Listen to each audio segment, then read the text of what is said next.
नमस्कार। आज के मुद्दे में आप सभी का स्वागत है। मैं हूं आदित्य नामदेव। चुनाव करीब और छत्तीसगढ़ की सियासी फिजा सरगर्म है। फिर बात चाहे बजट की हो, आरोप प्रत्यारोप की हो या फिर संपत्ति से जुड़े विवाद की। पिछले कुछ दिनों से पूर्व मुख्यमंत्री डॉक्टर रमन सिंह की संपत्ति का विवाद गहराया हुआ है। आय से अधिक संपत्ति के मामले में जांच का जिम्मा एसीबी को है और एसीबी ने कार्रवाई से पहले राजभवन से अनुमति की मांग की। अब अनुमति के इसी मुद्दे पर आरोप प्रत्यारोप का नया दौर जारी है। पिछले दिनों कांग्रेस की तरफ से राजभवन पहुंचकर कार्रवाई की अनुमति जल्द देने की मांग की गई थी।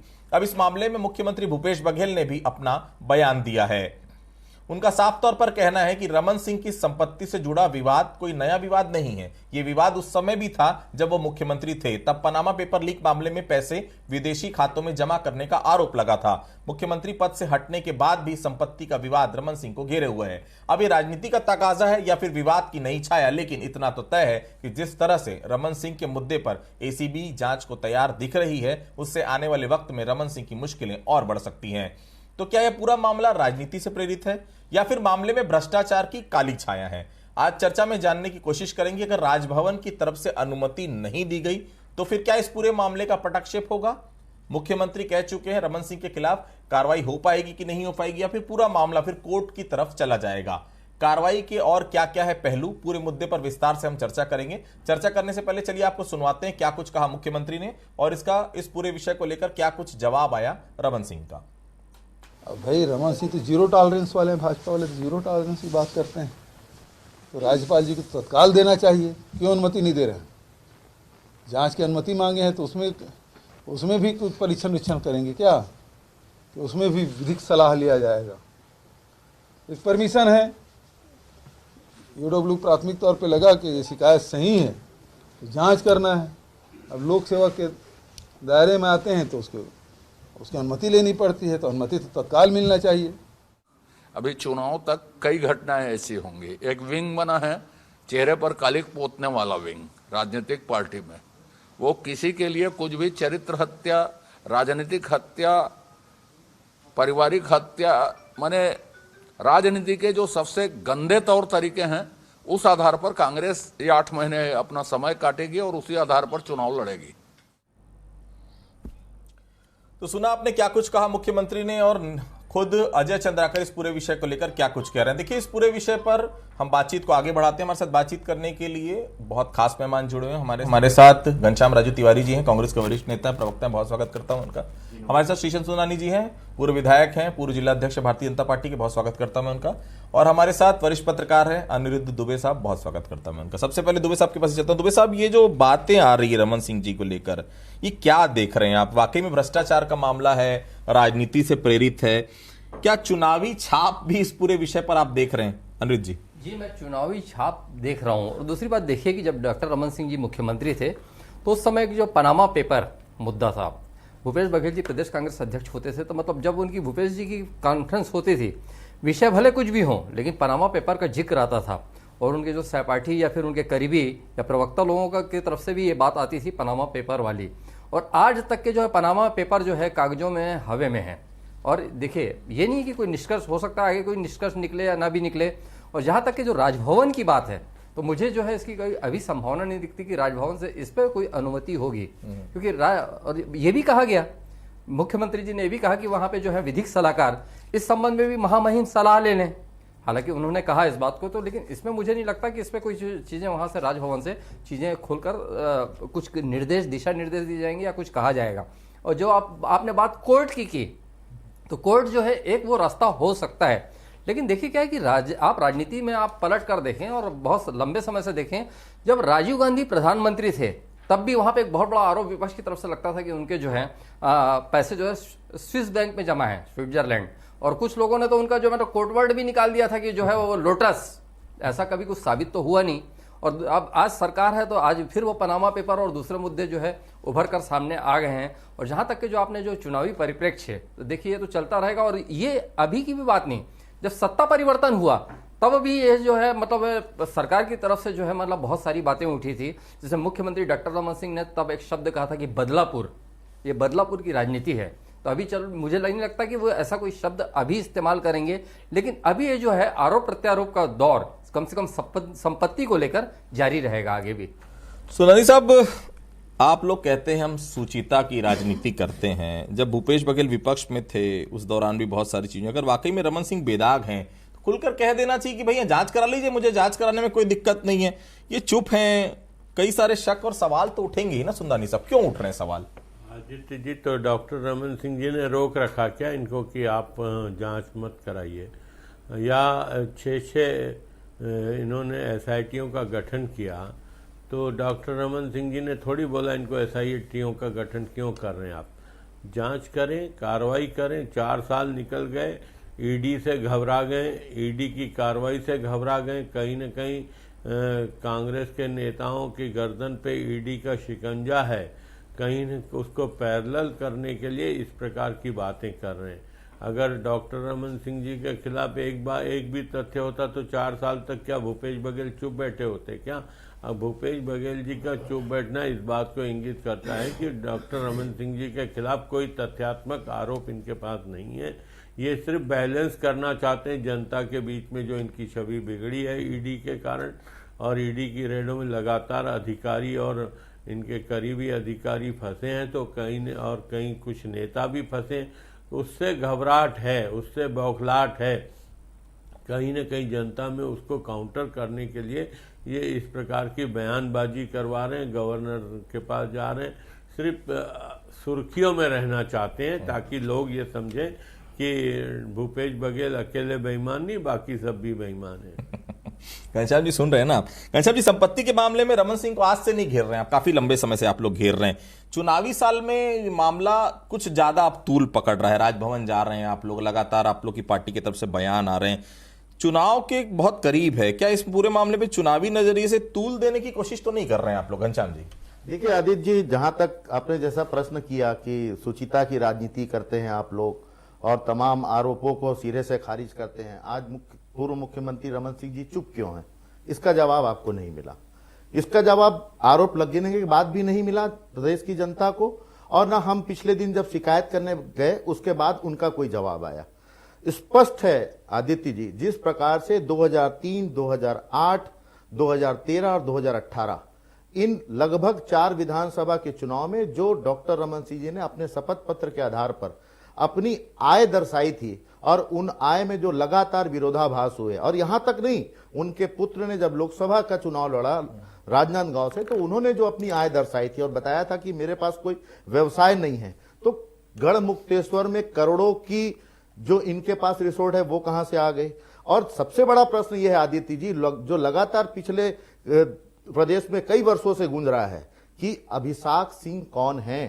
पनामा पेपर्स का वो मामला, वो मेडिकल स्टोर किसके नाम है कवर्धा की उस दुकानों की, ये छत्तीसगढ़ की जनता जानना चाहती है। और मैं तो कहता हूं अगर ये बेदाग हैं, और जैसा रमन सिंह जी का चरित्र रहा है, मैं हमेशा देखा हूं कि हमेशा ही हर बात को वो बेबाकी से कहते हैं, आज इतने संगीन आरोप के बाद उनकी चुप्पी क्या बताती है? और भारतीय जनता पार्टी सुचिता की बात करती है। भाजपा को तो चाहिए था कि अगर वो बेदाग हैं तो जांच से क्यों घबरा रहे हैं? जांच के लिए पहल करना चाहिए। लेकिन दुर्भाग्य है इस प्रदेश का आदित्य जी कि महामहिम, देखिए, हम एसआईटी हो, एसीबी हो, संवैधानिक प्रक्रिया है जिसके आधार पर पूर्व मुख्यमंत्री होने के नाते राजभवन से इसकी अनुमति ली जाती है। हम संविधान को मानने वाले लोग हैं, लेकिन दुख इस बात का है कि आज राजभवन भी भारतीय जनता पार्टी के कार्यालय की तरह कार्य कर रहा है। संवैधानिक निर्णय लेना चाहिए इसमें राज्यपाल महोदया को, लेकिन आज वे भी चुप हैं। 48 घंटे से ऊपर हो चुके हैं, ये उनका संवैधानिक दायित्व है, कर्तव्य है। लेकिन भारतीय जनता पार्टी जिस प्रकार से राजभवन को भारतीय जनता पार्टी ने अपने कार्यालय की तरह उपयोग करना शुरू किया है पिछले 2-3 महीनों से, यह उसका जीवन प्रमाण है। मुख्यमंत्री जी ने सही कहा कि क्या राजभवन अब इसके लिए भी विधिक सलाह लेगा, और ले लेना चाहिए। तो इनको जांच से घबरा क्यों रहे हैं? इनको तो जांच के लिए आगे आकर कहना चाहिए हम जांच को तैयार हैं। लेकिन उस पर गोलमोल बातें जो टीवी पर बैठ के बड़े भाई सुंदरानी जी कह रहे हैं, मैं समझता हूं कि रमन सिंह जी 15 साल के मुख्यमंत्री रहे हैं भाई, उन्हें ये बातों को फेस करना चाहिए, उन्हें जवाब देना चाहिए। सुन रहे हैं ना, बड़े बड़े कटाक्ष कर रहे हैं घनश्याम जी, आप सीधा बता दीजिए भाई, सही बात है, अगर मामला सामने आया है तो बोलिए जांच के लिए मैं तैयार हूं, इसमें हील हवाला करने की इजाजत, भाई जांच हो जाएगी, दूध का दूध पानी का पानी हो जाएगा। सुंदरानी साहब, आदित्य जी, क्या डॉक्टर रमन सिंह जी ने फोन किया भूपेश बघेल जी को कि आप मेरे खिलाफ जांच मत कराइए?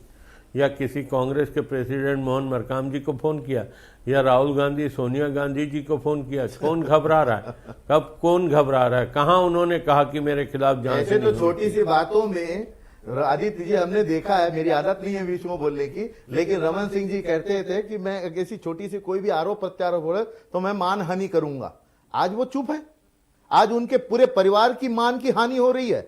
और सुचिता की बात कर रहे हैं सुनानी जी। अनिरुद्ध भी अभी यहाँ बैठे हुए हैं और घनश्याम जी बैठे, सुंदरानी साहब आप भी बैठे हुए हैं। मुझे बहुत अच्छे से याद है भिलाई का जब प्रकरण, जब प्रदेश कांग्रेस अध्यक्ष हुआ करते थे मुख्यमंत्री, तो एक प्रकरण याद आया होगा, अनिरुद्ध जी याद आया होगा आपको। उसमें एक दिन में कई बार तत्कालीन प्रदेश अध्यक्ष जो हुआ करते थे भूपेश, उनके घर को नपाया जाता था। मैं गवाह हूं क्योंकि मैं उस समय वहां पर मौजूद था। सुंदरानी साहब, इसमें ऐसा नहीं लगता कि रास्ता तय कर देना चाहिए कि भाई मेरे ऊपर आरोप लग रहा है तो ठीक है, मैं खड़ा हूं जांच के लिए, आप जांच कराइए, कोई दिक्कत नहीं है। आरोप प्रत्यारोप इस प्रकार की चीजों में नहीं होना चाहिए। कौन है अभिषेक सिंह, कहाँ का वो कवर्धा वाली मेडिकल स्टोर का उसमें वहां पर एड्रेस हुआ, ये क्या है सुंदरानी साहब? आज से नहीं चल रहा है, काफी लंबा समय हो गया इसको। नहीं, काफी लंबा समय हुआ, ये बात उठते रही है लगातार, इसकी खिलाफ जांच भी हुई है। ऐसा नहीं कि जांच नहीं हुई है। भूपेश बघेल जी 4 साल हाथ पे हाथ धरे बैठे नहीं रहे, लेकिन इनको कुछ हाथ नहीं लगा है। ये अभी चुनाव के मौके पर क्यों ऐसा क्यों कर रहे हैं? कुछ और है क्या इसके पीछे की कहानी सुंदरानी साहब? नहीं, निश्चित रूप से वो डॉक्टर रमन सिंह बहुत ही लोकप्रिय नेता हैं छत्तीसगढ़ में भारतीय जनता पार्टी के, और कांग्रेस पूरी पार्टी अगर किसी नाम से घबराती है तो डॉक्टर रमन सिंह जी के नाम से। तो कहीं ना कहीं विचलित हैं, भयभीत हैं, और ईडी की कार्रवाई को काउंटर करना चाहते हैं। यही एक इसके पीछे उद्देश्य है। जी ये कह रहे हैं बार बार कि ईडी की कार्रवाई को काउंटर करना चाहते हैं, तो ये मान रहे हैं ना भारतीय जनता पार्टी कि ईडी उनके इशारों पर काम कर रही है। और दुर्भाग्य तो इस बात का है मैंने कि ये कब राष्ट्रीय कहा? स्तर से लेकर मैं भी बीच में नहीं बोलता, लेकिन मैंने कब कहा भैया ईडी की कार्रवाई से आप लोगों के अधिकारी सब फंस चुके हैं, आपके नेता फंस चुके हैं। कहीं ना कहीं आप उस जवाब दे रहे हैं, हम आपकी तरफ जनता के बीच में उस आरोप को जनता जानना चाहती है दिखाना चाहते हैं कि हम ही नहीं, कवर्धा का मेडिकल स्टोर किसके नाम पर है, ये आपको जवाब देना ही होगा। अगर आप में इतनी ईमानदारी है, 15 साल के मुख्यमंत्री हैं, तो मुझे लगता है कि उन्हें समय में आके कहना चाहिए। अब जैसा बार बार बातें हो रही है। नहीं, रोका किसने भाई? संविधान ने रोका है, संविधान ने रोका है। ये कोई गली का मामला नहीं है कि जहां पर एक थानेदार चले जाए और कार्रवाई हो जाए। संवैधानिक प्रक्रिया, आप विधायक रहे हैं, आपको मेरे ख्याल से मुझसे ज्यादा पता होना चाहिए। जी, अगर राजभवन की तरफ से अनुमति नहीं मिलती तो क्या फिर रमन सिंह पर कार्रवाई हो सकती है? और क्या क्या ऐसे माध्यम हो सकते हैं जिससे सरकार, अगर राजभवन से अप्रूवल नहीं होता तो कार्रवाई करा सकती है? थोड़ा सा कानूनी पहलुओं के विषय पर हम बातचीत कर लेते हैं। दुबे साहब, देखिए क्या है कि माध्यम, उदाहरण तो आप आदित्य जी आपने पेश कर दिया, जमीन को नपवाने वाला मामला, क्या सच था क्या गलत, ये एक अलग बात नहीं है। मेरे ख्याल से विधायक हुआ करते थे दुबे साहब, विधायक हुआ करते थे। और देखिए क्या है कि पूरे एक आईपीएस अफसर, उसके मतलब लगातार मतलब क्या है कि उलाहना या फिर नोटिस जो भी रहा हो कारण, भूपेश बघेल जी अपने पूरे परिवार को लेकर वो आईपीएस अफसर के दफ्तर में जाकर बैठ गए। बिल्कुल, मतलब अगर कहीं मैं गुनाहगार हूं तो बिल्कुल सजा दो, मुझे सजा दो, मुझे बिल्कुल मेरे पूरे परिवार को दो। ये किसी के पक्ष लेने की बात नहीं है, लेकिन ये दृश्य था, वो मार्मिक दृश्य था। मतलब ये कि जब वो अपने परिवार को, एक टर्निंग पॉइंट भी था, अपने परिवार को जब लेकर गए, देखिए मुझे याद है, तो उनकी पार्टी के अन्य प्रदेश के बड़े नेताओं को भी नहीं मालूम था। मतलब ये सब पता लगा कि ये घटनाक्रम हो गया, तो भागते भागते फिर वो जो है आईपीएस के दफ्तर में दूसरे नेता भी पहुंचे, सब साथ साथ खड़े हुए, वो एक घटनाक्रम था। और देखिए मैं डॉक्टर रमन सिंह जी की व्यक्तिगत रूप से बहुत इज्जत करता हूं, सरल हैं, सहज हैं, सौम्य नेता हैं, बहुत संतुलित बात करते हैं। लेकिन एक चीज यह है कि इतने जब आरोप प्रत्यारोप का दौर चल रहा है ना, तो मेरा यह मानना है कि वो दृढ़ता से कह दें कि जो भी कोई जांच हो, जिस तरीके की भी जांच हो, उसके लिए मैं तैयार हूं। एक लाइन में अगर कहीं वो बोल दें तो वो मतलब सारी चीजें बहुत हद तक साफ हो जाएगी। बिल्कुल। सुंदरी साहब, इस संपत्ति के मुद्दे पर उलझाने की परंपरा बहुत पुरानी है। जब भूपेश बघेल विपक्ष में थे उस दौरान आप लोग ने भी काफी सारे आरोप लगाए थे, उनकी घर की जमीन नपवाई थी, मामला दर्ज कराया था। तो क्या आप मानते हैं कि पूरा मामला जो है वो राजनीति से प्रेरित है सुंदरनी साहब? नहीं, निश्चित रूप से डॉक्टर रमन सिंह जी के खिलाफ जो आरोप लगा रहे हैं वे राजनीति से प्रेरित हैं, अपनी चमड़ी को बचाने की कोशिश है। डॉक्टर रमन सिंह बेदाग है, मूल्यों पे आधारित राजनीति हम लोग करते हैं, भारतीय जनता पार्टी के लोग। हम इस प्रकार के कृत्यों में शामिल नहीं होते। अगर इनके पास एक भी उदाहरण होता तो 4 साल में ये भारतीय जनता पार्टी के नेताओं की कुंडी बना के सबको लगा देते लाइन पे, एक पर भी कार्रवाई नहीं कर पाए, न ही कहीं दोस्त के देते आप लोग। सुंदरानी साहब बोल रहे हैं लाइन में लगा देते, क्या है घनश्याम जी, ऐसा नहीं होना चाहिए ना, वो भी राजनीतिक दोस्त है आपकी। मूल्यों की राजनीति की बात कर रहे हैं, मुझे याद आता है राजनांदगांव लोकसभा प्रदीप गांधी जी कितने मूल्यवान थे, जिन्होंने प्रश्न पूछने के लिए संसद में पैसों की गड्डियां ली और जिसके कारण उनके पद चले गए, उनकी सदस्यता समाप्त हो गई।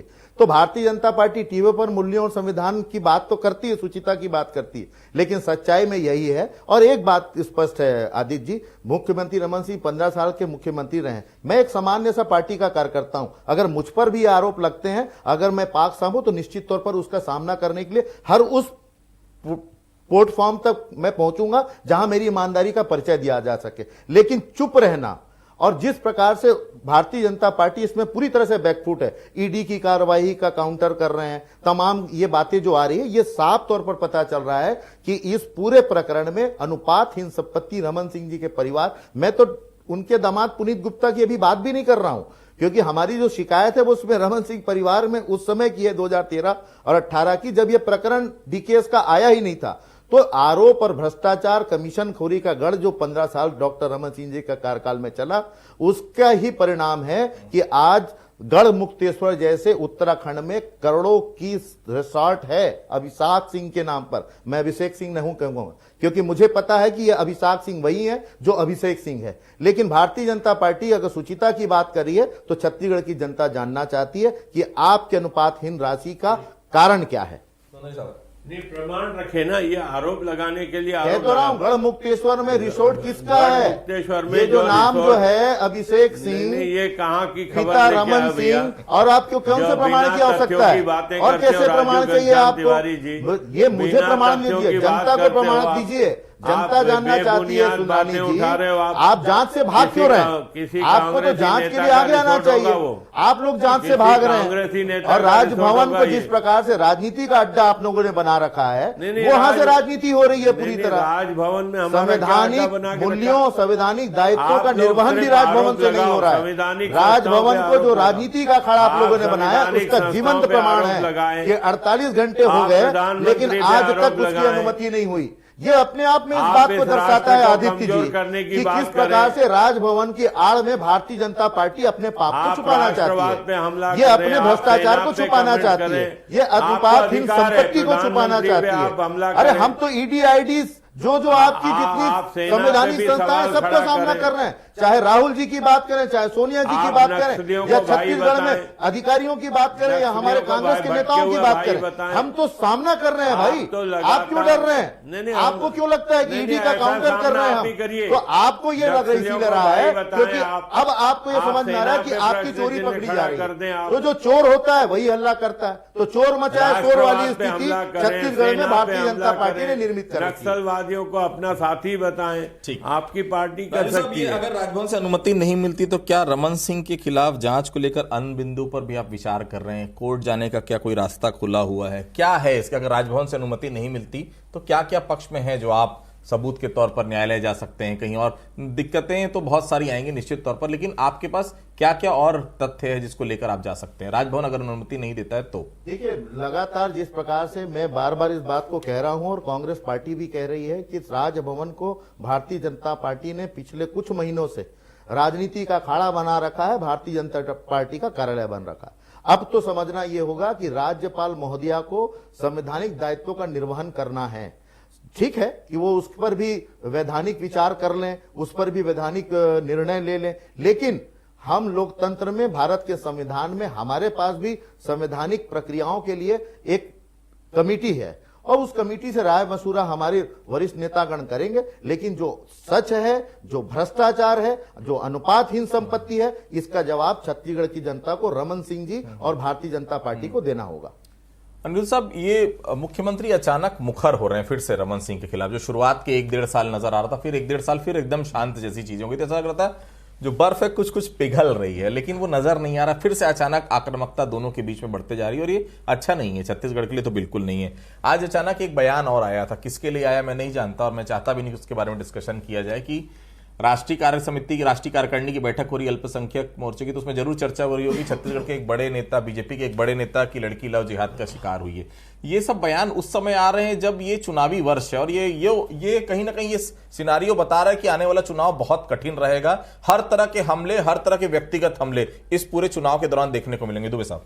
हाँ, निश्चित रूप से देखिए, मैं पहले भी कहता रहा था कि छत्तीसगढ़ राज्य बनने के बाद जो 2003 का चुनाव था काफ़ी रोचक था, और इस बार भी चुनाव जो जोरदार रहेगा, मुकाबला बहुत रोचक रहेगा। और देखिए क्या ये मुद्दे निकाले जाते हैं और चीज़ें पैदा की जाती है। अब एक समय ऐसा भी था कि यहाँ पे जो है छत्तीसगढ़ के एक बहुत बड़े नेता थे जो अविभाजित मध्य प्रदेश में वो मंत्री रहे, तो कहा जाता था कि उनके पानी जहाज चलते हैं। फिर उसके बाद यहाँ के छत्तीसगढ़ के एक बहुत बड़े नेता रहे, तो उनके बारे में भी कहा जाता था कि मलेशिया में उनका होटल है। जब तक कि आरोप सिद्ध नहीं हो जाता, कोई आरोपी तो होता नहीं आदित्य जी, लेकिन हाँ, राजनीति सिर्फ कह तो दिया जाता है कि काजल की कोठरी है, लेकिन कभी कभी राजनीति जो है मनोरंजन का केंद्र भी बन जाती है। क्यों सुना, सब मनोरंजन का केंद्र है कि कुछ होगा इसके आगे? ये इनके आरोपों में दम नहीं है साहब, ये सिर्फ सुर्खियों में बने रहने के लिए आरोप लगाते हैं। आपके आरोपों में दम था? आपने तो भूपेश बघेल जी को हमने तो कुछ करवा नहीं पाया। उस समय भी आपने बोला जमीन में साडा वाले मामले फंसाया जी। हमने कार्रवाई की, चालान तक पेश हुआ, कार्रवाई तक गए हम, अरेस्टिंग हुई थी। अब वो उसके बाद न्यायालय का मामला होता है, उसमें हम लोग थोड़ी हस्तक्षेप। घनश्याम जी, देखो, सुर्खियों में बने रहने का शौक कम से कम कांग्रेस को इस पद्धति पर तो नहीं है, और हम सत्ता पर हैं, आपको पता होना चाहिए। लगातार से 4 वर्षों से भूपेश बघेल जी की सरकार ने जो नित नई योजनाओं से 15 साल के कुशासन और भ्रष्टाचार से प्रदेश को आगे निकाला है। केंद्र में जिस प्रकार से छत्तीसगढ़ की योजनाओं का राष्ट्रीय स्तर पर डंका बजा है, हम ऐतिहासिक तौर पर प्रदेश के किसानों के धान खरीदे हैं। आज ऐतिहासिक दिन रहा है आदित्य जी, हमें सुर्खियों में रहने की आवश्यकता नहीं है, सुर्खियों में रखने के लिए हमारे प्रदेश की जनता काफी है। तो देखिए, रमन सिंह की संपत्ति का जिन्न फिर से बाहर आ गया। अभी पता नहीं कितने जिन्न और हैं जो चुनावी वर्ष में अगले 7-8 महीनों में सामने आएंगे, लेकिन मैंने फिर कहा, व्यक्तिगत मुद्दे लगातार हावी हो रहे हैं, व्यक्तिगत आरोप प्रत्यारोप बढ़ते जा रहे हैं, और कहीं ना कहीं व्यक्तिगत जो हमले हैं वो बढ़ते जा रहे हैं। मुद्दों पर बातचीत नहीं हो रही है, लड़ाई व्यक्तिगत होकर रह गई। ये मुश्किल है छत्तीसगढ़ के लिए आने वाले समय में, क्योंकि चुनाव बहुत सख्त होगा, बहुत अलग होगा। ये अनिरुद्ध साहब भी कह रहे हैं और नजर भी आ रहा है कि 2023 का विधानसभा चुनाव छत्तीसगढ़ का अब तक का सबसे कठिन चुनाव होने वाला है। आप सभी लोगों में से जुड़े, आप सभी लोगों को बहुत बहुत धन्यवाद। तो आज के मुद्दे फिलहाल इतना ही, कल किसी अन्य मुद्दे पर फिर से मुलाकात होगी, तब तक के लिए बहुत बहुत धन्यवाद।